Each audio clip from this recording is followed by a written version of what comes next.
নমস্কার বন্ধুরা, আমার অনিফার্স ওয়ার্ল্ড চ্যানেলে আপনাদেরকে আরও একবার স্বাগত। আপনারা সবাই জানেন 2024-26 শিক্ষাবর্ষের জন্য যারা প্রাইমারিতে ডিএলএড করতে চান তাদের জন্য West Bengal board of primary education already notification দিয়ে দিয়েছে এবং যার ফর্ম ফিল আপ শুরু হয়ে গেছে গত 16ই মে থেকে। তো আজকে আমাদের ভিডিওর বিষয় হবে যে আপনারা এই 2024-26 শিক্ষাবর্ষে ভর্তি হওয়ার জন্য অর্থাৎ ডিএলএড এ ভর্তি হওয়ার জন্য আপনারা সেই ফর্মটা কিভাবে ফিল আপ করবেন এবং সেই ফর্ম ফিল আপের জন্য আপনাদেরকে কত টাকা দিতে হবে, এই সমস্ত কিছুই রইবে আমার ভিডিওতে। তো সম্পূর্ণ ভিডিওটা আপনারা দেখবেন, কোনো কিছু স্কিপ করবেন না। যদি করেন তাহলে অনেক কিছু গুরুত্বপূর্ণ অংশ থেকে বাদ পড়ে যেতে পারেন। তো চলুন আমরা সেই ভিডিওটা শুরু করি। আর আপনাদেরকে তার আগে রিকোয়েস্ট, যদি আমার চ্যানেলে আপনারা নতুন হয়ে থাকেন তাহলে আমার চ্যানেলটিকে সাবস্ক্রাইব করতে একদমই ভুলবেন না।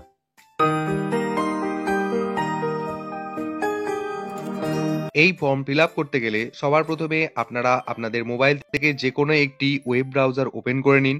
আমি এখানে গুগল ক্রোম ব্রাউজার ওপেন করে নিয়েছি এবং এখানে আপনারা যে সার্চ বারটা দেখতে পাচ্ছেন এই সার্চ বারেতে আপনারা টাইপ করুন WBBPE অর্থাৎ West Bengal board of primary education এবং তারপর এন্টার দিন। আমি এখানে লিখে নিয়ে এন্টার দিয়ে দিচ্ছি। দেখুন এরকম একটা পেজ ওপেন হবে। তো সবার প্রথম যে লিঙ্কটা আপনারা পাবেন West Bengal board of primary education, এই লিঙ্কটাতে আপনাদেরকে ক্লিক করে নিতে হবে। এক্ষেত্রে আপনাদের সুবিধার্থে আমি লিঙ্কটাকে হাইলাইট করে দিচ্ছি। এই লিঙ্কে আপনারা ক্লিক করে নেবেন। করে নেওয়ার পর West Bengal board of primary এডুকেশনে যে নতুন পেজ, যে ওয়েব পেজ খোলা হয়েছে সেই ওয়েব পেজটাতে আপনারা এসে যাবেন। আগে এটার একটা ওল্ডেস্ট ভার্সন ছিল, এখন এটা আপগ্রেডেশন করা হয়েছে। তো এখন আমাদের কাজ হচ্ছে আপনারা বাম দিকের কোণে যে 3টে ডট বিশিষ্ট জায়গা দেখতে পাচ্ছেন এই ডটেতে আপনাদেরকে ক্লিক করতে হবে। ক্লিক করলে অনেকগুলি সাব মেনু আপনারা দেখতে পাবেন। এখানেতে আপনারা ইম্পর্টেন্ট লিঙ্কস বলে যে জায়গাটি দেখতে পাচ্ছেন এই অংশে আপনাকে ক্লিক করে নিতে হবে। করে নেওয়ার পর আবার একটি নতুন পেজ আপনাদের কাছে আসবে। দেখুন এখানে সবার প্রথম যে link, online application for admission to 2-year DElEd course regular mode for session 2024 to 2026, এই লিঙ্কটাতে আপনাদেরকে ক্লিক করে নিতে হবে। তাহলেই মূল অ্যাপ্লিকেশন ফর্মটা আপনাদের কাছে ওপেন হয়ে যাবে। দেখুন এখানে আমরা অ্যাপ্লিকেশন করার জন্য যে আসল ফর্মের জায়গাটা সেখানে আমরা এসে গেছি। এখানে দেখুন লেখা আছে সেশন 2024-26 এবং এখানে সবার প্রথমে বেসিক ইনফরমেশন কিছু দিয়ে দিতে হবে। যে ক্যান্ডিডেট অ্যাপ্লাই করতে চাইছেন সবার প্রথমে দিতে হবে তার নাম। দেখুন এখানে লেখা আছে অ্যাপ্লিক্যান্ট নেম। অতএব এখানেতে আপনারা যেটা করবেন, যেটা আমার সাজেশন, সেটা হচ্ছে মাধ্যমিকের অ্যাডমিট কার্ডে যে নামের স্পেলিং রয়েছে সেই নামের স্পেলিং ধরে এখানে ক্যান্ডিডেট সম্পূর্ণ বড় হাতের অক্ষরে তার নামটা লিখবে। তার নিচে রয়েছে ফাদার্স নেম। এই ফাদার্স নেমের জায়গায় ওই একইভাবে অ্যাডমিট কার্ড দেখে তার বাবার নামটা লিখবে এবং তার পরের ঘরে রয়েছে মাদার্স নেম। এই মাদার্স নেমের জায়গাতেও ঠিক একইভাবে মায়ের নামটা লিখতে হবে। মায়ের নাম লিখে নেওয়ার পর পরের অপশন রয়েছে গার্ডিয়ানস নেম, অর্থাৎ আপনার অভিভাবকের নামটা এখানে লিখতে হবে। যদি বাবা আপনার অভিভাবক হয়ে থাকে তাহলে বাবার নাম এখানে লিখতে হবে। যদি মা হয়ে থাকে বা অন্যান্য যে কেউই আপনার অভিভাবক হয়ে থাকে তার নামটা এখানে লিখতে হবে। এতে 3টে অপশন পাচ্ছি আমরা, মেল, ফিমেল এবং আদার্স। যেই জেন্ডারভুক্ত হবেন সেটা সিলেক্ট করে নেবেন। আমি এখানে মেল সিলেক্ট করে নিচ্ছি। এরপরে তার পাশের ঘর থেকে আপনাদেরকে নিজেদের ডেট অফ বার্থটা এখান থেকে ক্যালেন্ডার আকারে চুজ করে নিতে হবে। এখানে ক্লিক করলে যে ক্যালেন্ডার আপনারা পাচ্ছেন সেখান থেকে আপনারা আপনাদের ডেট অফ বার্থটা চুজ করে নেবেন। ডান পাশে রয়েছে সিলেক্ট ক্যাটেগরি, অর্থাৎ আপনি কোন ক্যাটেগরি ভুক্ত। এই অপশনটাতে ক্লিক করলে এখানেতে অনেকগুলি অপশন পাওয়া যাবে। General, SC, ST, OBC, A, B, physically handicapped, vocational, যেটা আপনার জন্য প্রযোজ্য সেটা আপনি এখান থেকে সিলেক্ট করে নেবেন। আমি আমার ক্ষেত্রে জেনারেল অপশনটাকে সিলেক্ট করে নিচ্ছি। নেওয়ার পর নিচের দিকে দেখুন রয়েছে মেল আইডি। এই মেল আইডিটা বাধ্যতামূলকই রয়েছে, এখন সব ক্ষেত্রে মেল আইডি লাগছে। দেখুন স্টার দেওয়া আছে, অতএব আমাদেরকে এটা ফিল আপ করতে হবে। আপনারা একটা বৈধ ইমেল আইডি এখানে পুট করবেন। তারপর তার নিচে রয়েছে মোবাইল নাম্বার, সঠিকভাবে নিজের মোবাইল নাম্বারটা লিখবেন। তার নিচে রয়েছে হোয়াটসঅ্যাপ নাম্বার, এখানে হোয়াটসঅ্যাপ নাম্বারটা লিখবেন। এক্ষেত্রে বলে রাখি, যদি মোবাইল নাম্বার এবং হোয়াটসঅ্যাপ নাম্বার একই হয় তাহলে দু জায়গাতেই একই নাম্বার লিখবেন। এরপরে রয়েছে আধার নাম্বারের ঘর। এটা ম্যান্ডেটরি ফিল্ড নয়। যদি কোনো ক্যান্ডিডেটের আধার নাম্বার থেকে না থাকে তাহলে সেক্ষেত্রে তার বাবা বা মায়ের আধার কার্ডের নাম্বার এখানে দিতে পারে, আর যদি নিজের থেকে থাকে তাহলে সেখানে নিজের নাম্বারটা দেওয়াটাই বেস্ট। এরপরে একটু নিচের দিকে রয়েছে সিলেক্ট রিলিজিয়ন। এই অংশে ক্লিক করলে আপনাদের যা ধর্ম সেই ধর্মের অন্তর্গত যেটা অপশন পাবেন সেখান থেকে সিলেক্ট করে নেবেন।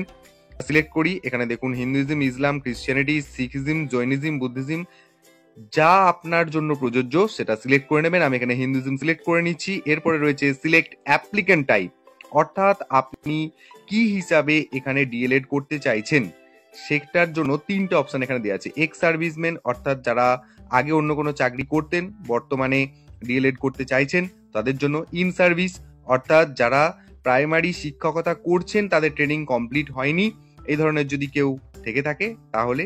আর যারা একদম ফ্রেশ ক্যান্ডিডেট তাদের জন্য কিন্তু এই শেষের নান বলে অপশনটা, এটাই আমি এখানে করে দেখাবো। যেহেতু আমি একজন ফ্রেশার ক্যান্ডিডেট তাই আমি নান অপশনটাকে সিলেক্ট করে নেব। এরপর চলে আসবো আমরা অ্যাড্রেসের জায়গাতে, অর্থাৎ আপনার স্থায়ী ঠিকানাটা কোথায় সেটা আপনাদেরকে দিতে হবে। তো সবার প্রথমে রয়েছে সিলেক্ট স্টেট, অর্থাৎ আপনাকে আপনার রাজ্য সিলেক্ট করে নিতে হবে। এখানে অপশানে ক্লিক করলে আপনার রাজ্যের নাম পেয়ে যাবেন। তো আমার রাজ্য ওয়েস্ট বেঙ্গল, একদম সবার শেষের দিকে, সেটা আমি সিলেক্ট করে নিচ্ছি। তারপরে রয়েছে ডিস্ট্রিক্ট নেম, এখান থেকে ডিস্ট্রিক্ট নেমটা চুজ করা যায় না, আপনাকে টাইপ করে নিতে হবে। এখানে আপনার ডিস্ট্রিক্ট নামটা বড় হাতের অক্ষরে টাইপ করে নেবেন। তার নিচে রয়েছে পিনকোড, পিন নাম্বার এখানে লিখবেন, এবং তারপরে হচ্ছে পোস্টাল অ্যাড্রেস, অর্থাৎ যেই অ্যাড্রেসে চিঠি আপনার যাবে, অর্থাৎ সেখানে আপনি village, post, police station, district, pincode, state সমস্ত কিছুই কমা দিয়ে দিয়ে বড় হাতের অক্ষরে লিখে দেবেন। দেওয়ার পর এরপরে চলে আসবো আমরা একাডেমিক ইনফরমেশনে। এইচএস 10+2 অর ইকুইভ্যালেন্ট, অর্থাৎ ক্লাস 12-এ বা উচ্চ মাধ্যমিকে আপনি কোথায় পড়েছেন, কোন কোন ভাষা নিয়ে পড়েছেন এবং সেখানে আপনার কত নম্বরের পরীক্ষা, কত পেয়েছেন ইত্যাদি ইত্যাদি এখানে লিখতে হবে। সো সবার প্রথমে রয়েছে ইনস্টিটিউট নেম, অর্থাৎ আপনি কোন স্কুলে পড়েছেন সেই স্কুলের নামটা এখানে ঠিক করে লিখবেন। তারপরে রয়েছে ফার্স্ট ল্যাঙ্গুয়েজ, অর্থাৎ উচ্চ মাধ্যমিকে আপনার কোন ভাষাটা আপনার প্রথম ভাষা হিসেবে ছিল। এখানে মোটামুটি ধরেই নেওয়া যায় সবারই ভাষা বাংলাই থাকে। তো আপনার জন্য যেটা প্রযোজ্য এখানে ক্লিক করলে দেখুন বেঙ্গলি, ইংলিশ, হিন্দি, উর্দু, যেটা আপনার জন্য অ্যাপ্লিকেবল সেটা সিলেক্ট করে নেবেন। আমি বেঙ্গলি সিলেক্ট করে নিচ্ছি। তারপরে রয়েছে সেকেন্ড ল্যাঙ্গুয়েজ, অর্থাৎ আপনার দ্বিতীয় ভাষা হিসেবে আপনি কি নির্বাচন করেছিলেন আপনার উচ্চ মাধ্যমিক পরীক্ষাতে। এখানে যদি আপনি ক্লিক করেন কতগুলো অপশন পাবেন। দেখুন এখানে কেবলমাত্র ইংলিশই রয়েছে, যেহেতু আমি ওয়েস্ট বেঙ্গলটাকে সিলেক্ট করেছিলাম আমার রাজ্য হিসাবে। এরপরে রয়েছে select first language full marks, অর্থাৎ আপনি যে ভাষাটাকে প্রথম ভাষা হিসেবে চুজ করেছিলেন তার নম্বরটা এখানে কত, ফুল মার্কস, অর্থাৎ কত নম্বরের পরীক্ষা হয়েছিল। মানে আমরা সবাই মোটামুটি ধরেই নিই যে আমরা 100 নম্বরের প্রত্যেকটা সাবজেক্টের জন্য পরীক্ষা দিই, তাই আমি এখানে লিখবো 100। এবং সেকেন্ড ল্যাঙ্গুয়েজ ফুল মার্কস, অর্থাৎ ইংরেজি, বা আমার জন্য যেটা প্রযোজ্য ছিল ইংরেজি, সেক্ষেত্রে আমার ওই পরীক্ষার জন্য পূর্ণমান ছিল 100। তো আমি এই দুটো ঘরেতেই ফার্স্ট ল্যাঙ্গুয়েজ ফুল মার্কস ওখানেও 100 লিখবো এবং সেকেন্ড ল্যাঙ্গুয়েজের ফুল মার্কস সেখানেও 100 লিখবো। যদি কারোর নাম্বারের ভ্যারাইটি হয়ে থাকে আলাদা আলাদা, সেক্ষেত্রে আপনারা চুজ করে নেবেন। দেখুন এই অপশনগুলোতে যদি আমরা ক্লিক করি 200, 100, বিলো 100, অর্থাৎ বিভিন্ন সময়ে বিভিন্ন রকম ধরনের পরীক্ষা হয়েছে। কারোর হয়েছে 200, কারোর 100, কারোর 100 কম। তো যেটা আপনার জন্য প্রযোজ্য সেটা সিলেক্ট করে নেবেন 100। তার ঠিক পরবর্তী ঘরটাতেও সিলেক্ট সেকেন্ড ল্যাঙ্গুয়েজ বলে যেটার কথা বললাম, সেখানে তো আপনারা এই 3টে অপশন পাবেন। এখান থেকে আপনার জন্য যেটা প্রযোজ্য সেটা সিলেক্ট করে নিয়ে এরপরে স্ক্রল ডাউন করবেন। এরপরে রয়েছে দেখুন অটোমেটিক্যালি এখানেতে statement of marks in the HS 10+2 passed by the applicant, অর্থাৎ আপনি কোন জায়গা থেকে কোন বোর্ডের আন্ডারে বা কোন কাউন্সিলের আন্ডারে পরীক্ষা দিয়েছিলেন, কবে পাস করেছিলেন সেই সমস্ত কিছু, বা কোন সাবজেক্টে কত নাম্বার পেয়েছেন, বেস্ট অফ 5, যেটা নিয়ে আমি একটু পরেই আলোচনা করব। গুরুত্বপূর্ণ জায়গা ওটা, ওখানে ভুল করলে অনেকটাই অসুবিধার মধ্যে পড়তে হতে পারে। তো দেখুন এখানে আগে ভাগেই হাইলাইট হয়ে আছে যেটা এইচএস 10+2, এই জায়গাটা কোনো কিছু করতে পারবেন না আপনারা। এর পরের নিচে রয়েছে দেখুন সিলেক্ট বোর্ড বা কাউন্সিল, এই ঘরটাতে ক্লিক করলে এখানেতে অনেকগুলি বোর্ডের নাম দেখতে পাওয়া যাবে। তো West Bengal council of higher secondary এডুকেশনে আমি পড়েছি, তাই সেক্ষেত্রে আমি এইটা সিলেক্ট করে নিচ্ছি। আপনাদের যেটা পছন্দ বা যেটা থেকে আপনারা করেছেন উচ্চ মাধ্যমিক পাস সেই বোর্ড বা কাউন্সিলের নামটা সিলেক্ট করে নেবেন। এরপরে রয়েছে year of passing, year of passing এর পাশে রয়েছে ক্যালেন্ডার, এই ক্যালেন্ডারটাতে ক্লিক করে নিলে এখান থেকে আপনারা সালটা চুজ করে নিতে পারবেন। দেখুন এখানেতে সালগুলো দেওয়া আছে, তো যার যেটা সাল সেটাই অ্যারোগুলোতে ক্লিক করে করে সরিয়ে নিয়ে সালটাকে চুজ করে নেবেন। নেওয়ার পর এরপরে রয়েছে ফুল মার্কস ইন বেস্ট 5, এই জায়গাটা অত্যন্ত গুরুত্বপূর্ণ, খুবই মনোযোগ দিয়ে শোনার চেষ্টা করবেন। এই জায়গাটাতে যদি ভুল হয়ে যায় তাহলে আপনাদের র্যাঙ্কিং অনেকটা প্রবলেম হতে পারে। আপনারা আপনাদের পছন্দ অনুযায়ী যে কলেজটা রাখছেন সেটাতে আপনারা র্যাঙ্কিং এ পিছিয়ে গেলে ভর্তি হতে পারবেন না। তো সবার প্রথমেই এখানে রয়েছে সিলেক্ট ফুল মার্কস, অর্থাৎ আপনি কত নম্বরের পরীক্ষা দিয়েছিলেন। বর্তমানে যে পরীক্ষাগুলি চলছে বা 2-5 বছর আগের যে পরীক্ষা চলছে সেখানে 500 নম্বরের ফুল মার্কস আকারেই ধরা হয়। তো সেক্ষেত্রে আমরা কি করব, এইখানে ক্লিক করার পর দেখুন এখানে 500, 600, 700, 800 যার জন্য যেটা অ্যাপ্লিকেবল সেটা এখান থেকে সিলেক্ট করবেন। যেহেতু আমি লেটেস্ট পরীক্ষার্থী মোটামুটি 2-5 বছরের মধ্যে, তাই আমি এখানে 500টা সিলেক্ট করে নিচ্ছি, 500। এরপরে তার ডান পাশে রয়েছে দেখুন ল্যাঙ্গুয়েজের ঘর, অর্থাৎ যেটুকু আমরা একটু আগে আলোচনা করছিলাম যে ফার্স্ট ল্যাঙ্গুয়েজ কি। তো সেই ফার্স্ট ল্যাঙ্গুয়েজের ঘরেতে আপনাকে এখানে তার নাম্বারটা লিখতে হবে। অর্থাৎ আপনার ফার্স্ট ল্যাঙ্গুয়েজ যদি 100-র মধ্যে পরীক্ষা হয়ে থাকে, সেখানে যদি আপনি 80 পেয়ে থাকেন, তাহলে এই ল্যাঙ্গুয়েজের ঘরে অর্থাৎ আপনি ফার্স্ট ল্যাঙ্গুয়েজ আকারে যেটা চুজ করেছিলেন, বাংলা হোক ইংরেজি হোক যাই চুজ করে থাকুন, তার নাম্বারটা মার্কসটা এখানে বসাতে হবে। তো আমি এখানে বসিয়ে দিচ্ছি। বসিয়ে দেওয়ার পর দেখুন রয়েছে সাবজেক্ট 1। এই সাবজেক্ট 1, সাবজেক্ট 2 এবং সাবজেক্ট 3 বা সাবজেক্ট 4, এখানে যে 4টে ঘর আমরা দেখতে পাচ্ছি, উপরে দেখুন লেখা আছে total marks obtained in best 5 excluding EVS. অনেক সময় হয়ে যায় কি, আমাদের যে মেন সাবজেক্টগুলো থাকে তার থেকে আমরা ইভিএস এ বেশি নম্বর পেয়ে যাই। তো সবার প্রথমে আপনারা কি করবেন, ইভিএস এর নাম্বারটাকে একদম বাদই দিয়ে দেবেন। বাদ দেওয়ার পর যে 5টা সাবজেক্ট পড়ে থাকে, ধরুন এখানে কোনো অ্যাডিশনাল সাবজেক্ট আপনি রেখেছিলেন, আপনার মেন সাবজেক্টের থেকে অ্যাডিশনাল সাবজেক্টে আপনার বেশি নাম্বার হয়ে গেছে, সেক্ষেত্রে আপনার কোনো ভাবার দরকার নাই। একদম প্রথম ল্যাঙ্গুয়েজ, তারপরে দ্বিতীয় ল্যাঙ্গুয়েজ অর্থাৎ ইংরেজি, এইভাবে যেই বিষয়গুলিতে আপনারা সবচেয়ে বেশি বেশি নাম্বার পেয়েছেন, ইভিএসটাকে বাদ দিয়ে সেই নাম্বারগুলোই প্রত্যেকটা ঘরে পুট করবেন। করার পর অটোমেটিক্যালি এখানে দেখবেন এই যে টোটাল মার্কস অবটেন্ড বলে যেটা আছে, এখানে অটোমেটিক ক্যালকুলেট করবে। অর্থাৎ 5টা বিষয়ে 500-র মধ্যে বা 600-র মধ্যে বা 700-র মধ্যে যার জন্য যেটা অ্যাপ্লিকেবল, সেটাতে কত মার্কস আপনি তুলতে পেরেছেন সেটা এখানে ক্যালকুলেশন অটোমেটিক হয়ে যাবে। এবং তার পাশের ঘরে দেখুন দেওয়া আছে পার্সেন্টেজ মার্কস অবটেন্ড, অর্থাৎ 500-র মধ্যে বা 600-র মধ্যে আপনি যে স্কোরটা করেছেন সেটাকে শতকরা হিসেব করলে সেটা এখানে অটোমেটিক ক্যালকুলেশন হয়ে যাবে। এরপরে রয়েছে নিচের দিকে হায়ার কোয়ালিফিকেশন। উচ্চ মাধ্যমিক হয়ে যাওয়ার পর আপনার যদি কোনো গ্র্যাজুয়েশন বা অন্যান্য কোনো কিছু দেখাতে চান, সেক্ষেত্রে এটা এখানে টাইপ করে দেবেন। কারোর ধরুন স্নাতক পাস হয়ে গিয়ে থাকেন, তাহলে এখানে লিখবেন গ্র্যাজুয়েশন। যদি কারো মাস্টার্স হয়ে গিয়ে থাকে তাহলে লিখবেন মাস্টার ডিগ্রি, যেটা মনে হবে আপনাদের সেটা, তবে এটা কোনো ম্যান্ডেটরি ফিল্ড নয়। এরপরে রয়েছে মূল যেটা, সেটা আপনি কোন কলেজের জন্য বা ইনস্টিটিউটের জন্য আপনি অ্যাপ্লাই করতে চাইছেন, সেটা সরকারি হোক বা বেসরকারি। এখানে দেখুন লেখা আছে institutions will be populated as per your first language and second language. অর্থাৎ আপনি আপনার প্রথম ভাষা এবং দ্বিতীয় ভাষা হিসেবে যে ভাষাগুলি চুজ করেছেন সেই অনুযায়ী কিন্তু আপনি ইনস্টিটিউশন চুজ করতে পারবেন। ঠিক আছে, এক্ষেত্রে ধরুন আপনি হুগলি ডিস্ট্রিক্টের কোনো একটি কলেজকে চুজ করতে চাইছেন, সেই কলেজে হয়তো হিন্দি ভাষা নেই, সেক্ষেত্রে কিন্তু আপনি ওই কলেজটা চুজ করতে পারবেন না। আমি এক্ষেত্রে আমার ভাষা বাংলাকে প্রথম ভাষা হিসেবে চুজ করেছি এবং দ্বিতীয় ভাষা হিসেবে ইংরেজিকে চুজ করেছি। তাই স্বাভাবিকভাবেই এই যে সিলেক্ট ডিস্ট্রিক্টের যে ঘরটা রয়েছে, এই অপশনটাতে ক্লিক করলে আমরা অনেকগুলো ডিস্ট্রিক্টের নাম দেখব। তো ধরুন আমি এখানে ক্লিক করছি, করার পর আমার যে ডিস্ট্রিক্ট সেই ডিস্ট্রিক্টটাকে আমি সিলেক্ট করে নিলাম। নেওয়ার পর এই যে হুগলি ডিস্ট্রিক্টটা সিলেক্ট করলাম, এখানে আমি যে কলেজটা চুজ করতে চাইছি অবভিয়াসলি সেটা আমার মাথায় আছে যে এখানে বাংলা এবং ইংরেজি মাধ্যমে পড়ানো হয় কিনা, অতএব কোনো অসুবিধা সেক্ষেত্রে নেই। অতএব এই জায়গাটা একটু বুঝে শুনে করবেন। এরপরে রয়েছে সিলেক্ট টাইপ, অর্থাৎ এই অপশনটাতে ক্লিক করলে আপনারা দেখতে পাবেন যে এটা গভর্নমেন্ট নিজে চালায় নাকি প্রাইভেট নাকি সেলফ ফিন্যান্স। যদি কেউ গভর্নমেন্ট কলেজে অর্থাৎ সরকারি কলেজে অ্যাপ্লাই করতে চান তাহলে এই গভর্নমেন্ট অপশনটাতে ক্লিক করবেন। যদি কেউ কোনো বেসরকারি কলেজ বা সেলফ ফিন্যান্স কলেজে ভর্তি হতে চান তাহলে এই প্রাইভেট বা সেলফ ফিন্যান্স কলেজটাতে বা এই অপশনটাতে ক্লিক করে নেবেন। আমি এখানে প্রাইভেট কলেজটাই সিলেক্ট করে নিচ্ছি। নেওয়ার পর এখানে দেখুন দেওয়া রয়েছে সিলেক্ট ইনস্টিটিউট, অর্থাৎ আপনি কোন ইনস্টিটিউটে ভর্তি হতে চাইছেন। যেহেতু আপনি হুগলি সিলেক্ট করেছেন, অটোমেটিক্যালি এখানে হুগলির আন্ডারে থাকা সমস্ত বেসরকারি কলেজগুলো এখানে শো করবে। একবার ক্লিক করে দেখা যাক। এখানে দেখুন এতগুলো কলেজ শো করছে, যেটা আপনার জন্য অ্যাপ্লিকেবল হবে সেটা আপনি এখান থেকে সিলেক্ট করে নেবেন। করে নেওয়ার পর দেখুন অটোমেটিক্যালি এখানে ইনস্টিটিউট মিডিয়াম বলে একটা অপশন ছিল, সঙ্গে সঙ্গে সেটা হয়ে গেল বেঙ্গলি।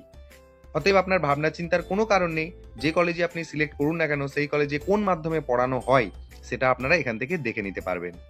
এরপরে চলে আসবো আমাদের সমস্ত ফর্ম ফিল আপ প্রায় শেষের পথে। তো এখানে রয়েছে আপলোড ডকুমেন্টস এর জায়গা, অর্থাৎ এই জায়গায় আপনাকে আপনার গুরুত্বপূর্ণ কিছু একাডেমিক জিনিস, ছবি ইত্যাদি, সিগনেচার সমস্ত কিছুই আপনাকে করতে হবে কি 200 কেবির মধ্যে আগে থেকে সাইজ করে বানিয়ে নিয়ে, যেটা বানাবেন কি কেবলমাত্র জেপিইজি, কোনো পিডিএফ জেপিজি এসবেতে যাবেন না। জেপিইজি ফরম্যাট সিলেক্ট করে খুব পরিষ্কারভাবে মোবাইল থেকে হোক বা স্ক্যানার দিয়ে হোক যেখান থেকে ছবি তুলে সাইজটাকে রাখবেন অবশ্যই 200 কেবির মধ্যে। তো সবার প্রথম অপশনটাতে রয়েছে অ্যাপ্লিক্যান্টস ফটো। এখানে চুজ ফাইল অপশনটাতে ক্লিক করে আপনারা আপনাদের গ্যালারিতে থাকা ফটোটাকে নিয়ে, আপনার নিজের ফটোটাকে নিয়ে এখানে সিলেক্ট করে নেবেন। দেখবেন পাশে এই জায়গাটা করে আপনার ছবিটা শো করছে। এরপরে রয়েছে অ্যাপ্লিক্যান্ট সিগনেচার। ঠিক একইভাবে একটা সাদা কাগজেতে কালো কালির পেনেতে পরিষ্কারভাবে কোনো কাটাকুটি না করে সাইন করে সেটাকে ছবি তুলে ওই একইভাবে 200 কেবির মতো করে নিয়ে এখানে আপলোড করবেন, এখানটাতে শো করবে। এরপর রয়েছে Madhyamik or equivalent date of birth proof, অর্থাৎ আপনাকে যেটা করতে হবে নিজের জন্মের প্রমাণ দেওয়ার জন্য আপনাকে একদম নির্দিষ্ট করে দিয়েছে যে মাধ্যমিকের অ্যাডমিট কার্ডটাই আপনাকে এখানে আপলোড করতে হবে। অর্থাৎ মাধ্যমিকের অ্যাডমিট কার্ডের পরিষ্কার ছবি তুলে নিয়ে এই চুজ ফাইলে ক্লিক করে ফাইলটাকে সিলেক্ট করে নিয়ে আপলোড করবেন। এরপর একটু স্ক্রল ডাউন করে আমরা নিচের দিকে আসবো। এরপরে রয়েছে এইচএস ইকুইভ্যালেন্ট মার্কশিট। এই জায়গাটা অনেকটা গুরুত্বপূর্ণ, যেহেতু এটার উপর বেস করেই ভর্তির সমস্ত প্রক্রিয়া চলে। তো এই জায়গাটাতে এইচএস ইকুইভ্যালেন্ট জায়গাটাতে আপনাকে মার্কশিটটা আপলোড করতে হবে। এইচএস এর যে মার্কশিট সেটা এখানেতে আপনারা ফাইলটাকে সিলেক্ট করে নিয়ে আপলোড করবেন। এরপরে রয়েছে কাস্ট সার্টিফিকেট। এই জায়গাটা সবার জন্য নয়, অর্থাৎ ম্যান্ডেটরি নয়। ধরুন আমি জেনারেল কাস্টের, সেক্ষেত্রে আমার ক্ষেত্রে এটা প্রযোজ্য নয়। যারা SC ST OBC A B physically handicapped এবং ইন সার্ভিস যারা রয়েছেন তাদের জন্য এই জায়গাটা প্রযোজ্য। এরপরে রয়েছে এক্স সার্ভিসম্যান সার্টিফিকেট। যদি কোনো ব্যক্তি এক্স সার্ভিসম্যান হন, তার যদি সার্টিফিকেট থেকে থাকে তাহলে সেটা এই চুজ ফাইলে গিয়ে আপনাকে সিলেক্ট করে নিতে হবে। তবে এখানে আবার একটা মজার ব্যাপার রয়েছে, দেখুন এখানে এক্স সার্ভিসম্যানের পাশে লেখা রয়েছে অনলি পিডিএফ। আমরা এতগুলো ফাইল আপলোড করলাম জেপিইজি ফরম্যাটে, কিন্তু এক্স সার্ভিসম্যান সার্টিফিকেটের ফাইলটা আপনাকে পিডিএফ কপিতে করে নিতে হবে এবং সেটাও 200 কেবির মধ্যেই। তো সমস্ত ছবি আপলোড হয়ে যাবার পর এরপর নিচের দিকে আপনারা আসবেন, এই ডিক্লারেশনের জায়গাটা আপনারা ভালো করে পড়ে নেবেন। পড়ে নেওয়ার পর আপনাদেরকে যেটা করতে হবে, এখানে দেখুন লেখা আছে I have read and agree to the declaration. অতএব আমি উপরে যা সমস্ত তথ্য দিয়েছি সেগুলি সজ্ঞানে দিয়েছি এবং সবকটাই সঠিক, এই মর্মে আপনি নিজের মতামত জানাচ্ছেন। তো এই যে চেক বক্সটা দেখতে পাচ্ছেন, এই চেক বক্সে আপনাকে ক্লিক করে দিতে হবে। দেওয়ার পর সবার শেষ অপশন যেটা দেখতে পাচ্ছেন সাবমিট, এই সাবমিট কালারের যে সবুজ বাটনটি আছে এটা আপনাকে ক্লিক করে নিতে হবে। ক্লিক করে নেওয়ার পর আমরা পরবর্তী পেজে চলে যাব, অর্থাৎ পেমেন্টের পেজের দিকে এগিয়ে যাব। সাবমিট অপশনটাতে ক্লিক করার পর দেখুন এখানে একটা পপ আপ এলো। জিজ্ঞাসা করা হচ্ছে are you sure you have provided all this requisite basic information correctly, যে আপনি যা যা তথ্য এখানে দিলেন সেগুলো সব ঠিকঠাক দিয়েছেন। যদি দিয়ে থাকেন তাহলে ওকে বাটনটিতে ক্লিক করবেন, আর যদি মনে হয় কোথাও ভুল হয়ে থাকে তাকে ক্যান্সেল বাটনটিতে ক্লিক করে আবার রিভিউ করে নিয়ে তবে আবার সাবমিট বাটনে ক্লিক করবেন এবং সব শেষে এই পপ আপ যদি আবার আসবেও সেক্ষেত্রে আপনি এই ওকে বাটনটিতে ক্লিক করে নেবেন। তারপরে বলা হচ্ছে are you sure you want to proceed, মানে ফাইনালি আপনি সাবমিশন যে করতে চাইছেন সেটা কি আপনি চান, তাহলে এই ওকে বাটনটিতে ক্লিক করে নিতে হবে। নেওয়ার পর দেখুন এখানে আবার জানতে চাওয়া হচ্ছে your payable amount towards this application is 1000 rupees. যেটা ইম্পর্টেন্ট, যেটা আমি প্রথমেই বলেছিলাম যে এই অ্যাপ্লিকেশনটা সাকসেসফুল করার জন্য আপনাকে 1000 টাকা পেমেন্ট করতে হবে। সেই পেমেন্ট আপনারা ফোনপে, গুগল পে বা আপনাদের কার্ড পেমেন্ট যেখান থেকে খুশি করতে পারেন। তো এটা আপনাকে এগ্রি করতে হবে এবং এই ওকে বাটনটিতে ক্লিক করে নিতে হবে। লাস্ট আবারও জানতে চাওয়া হচ্ছে are you sure want to proceed, এখানে ওকে বাটনটিতে আমরা ক্লিক করে নেব। দেখুন এখানে দেখাচ্ছে রেকর্ড সেভড সাকসেসফুলি। তো এই পেজটা আবার নতুন পেজে চলে যাবে। তো সেক্ষেত্রে আপনাকে এই ওকে বাটনটিতে আরও একবার ক্লিক করে নিতে হবে, অর্থাৎ আপনি যে যে তথ্যগুলো দিলেন সেই রেকর্ডটা টোটালি সাকসেসফুলি সেভ করে রাখা হলো। পরে চাইলে আপনি পেমেন্ট করে নিতে পারেন বা এখনো করে নিতে পারেন। তো আমি এখানে ওকে বাটনটিতে ক্লিক করে নিচ্ছি। দেখুন যে পেজে রিডাইরেক্ট হলো সেখানেতে দেখাচ্ছে application form has been submitted successfully এবং এখানে একটা নাম্বার দিয়ে দেওয়া হয়েছে। এই নাম্বারটা আপনারা কোথাও নোট করে রাখবেন, পরবর্তীকালে কাজে লাগবে। তো এই অ্যাপ্লিকেশনটা কেমন হলো তার পিডিএফ কপি পাওয়ার জন্য আপনি এই প্রিন্ট অপশানে ক্লিক করে প্রিন্ট করে নিতে পারেন, আর আপনি চাইলে সেটা পরেও করতে পারেন। এরপর ফাইনাল স্টেপ যেটা সেটা রয়েছে পে নাও। এইখানে ক্লিক করে আপনি অ্যাপ্লিকেশনটা কমপ্লিটলি সাকসেস করতে পারেন। তো এখন আমরা এই পে নাও অপশনটিতে ক্লিক করে পেমেন্টটাও করে ফেলবো। তো আমি ওখানে ক্লিক করছি।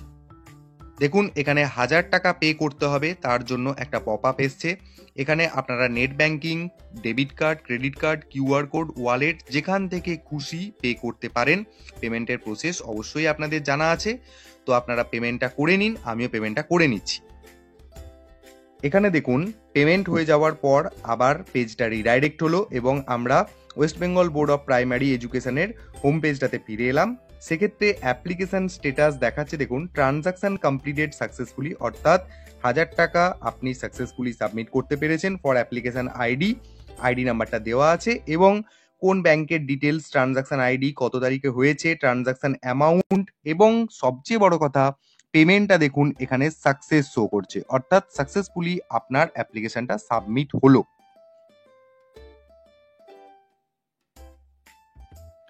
এরপর আমরা একটা কাজ করি, পেজটাকে আরেকটু নিচের দিকে নিয়ে যাই। নিচের দিকে যাবার পর দেখুন এখানে অপশন দেখাচ্ছে প্রিন্ট। এই প্রিন্ট অপশানে ক্লিক করলেই আপনার অ্যাপ্লিকেশনটা অটোমেটিক্যালি প্রিন্ট হয়ে যাবে। তো আমি প্রিন্ট অপশানে ক্লিক করে দিচ্ছি। তো এই ছিল সম্পূর্ণ ভিডিও।